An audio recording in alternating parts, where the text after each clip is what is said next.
Hi everyone, today we'll be learning practical number 7. This is the question. Code is import pandas as PD. Customer is equal to PD dot data frame, customer ID, customer name.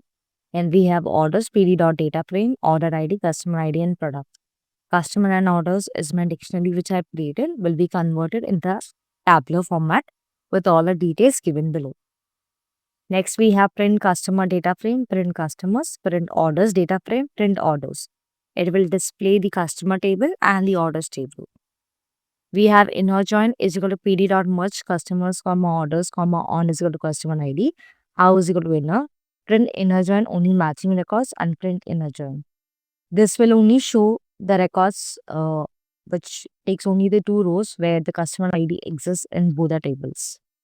We have left join is equal to pd dot merge customers, comma orders, comma on is equal to customer ID. How is equal to left. Left join all customers plus matching orders, print left join. Left join is basically gives you all the customers if it add orders if they exist and missing order becomes none. Next we have right join pd dot merge customers, comma orders, comma on is equal to customer ID. How is equal to right. Print right join all orders plus matching customers, print right join. Right join keeps all the orders. If customer not found, then it shows you null. Outer join.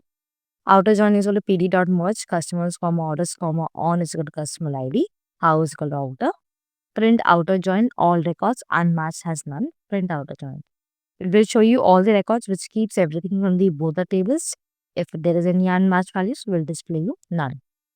This is the output. You can see I have already explained the customer data frame and the orders data frame. Whatever the data which you have stored will be in the tabular format for customers and orders. We have inner join over here. Inner join which only shows it takes only rows from where customer ID exists in both the tables. So displays you that. Left join, like I mentioned, it gives all the customers, and if there is any order which exists, then we can add. And if there is any missing orders, which becomes none. Right join, it keeps all the orders. If there is no customer found, then it will show you none. So you can see in the right join for the customer name. And outer join will show all the records. And if there is any unmatched value, will show you none. So you can see order ID and product. Thank you. I hope you all have understood.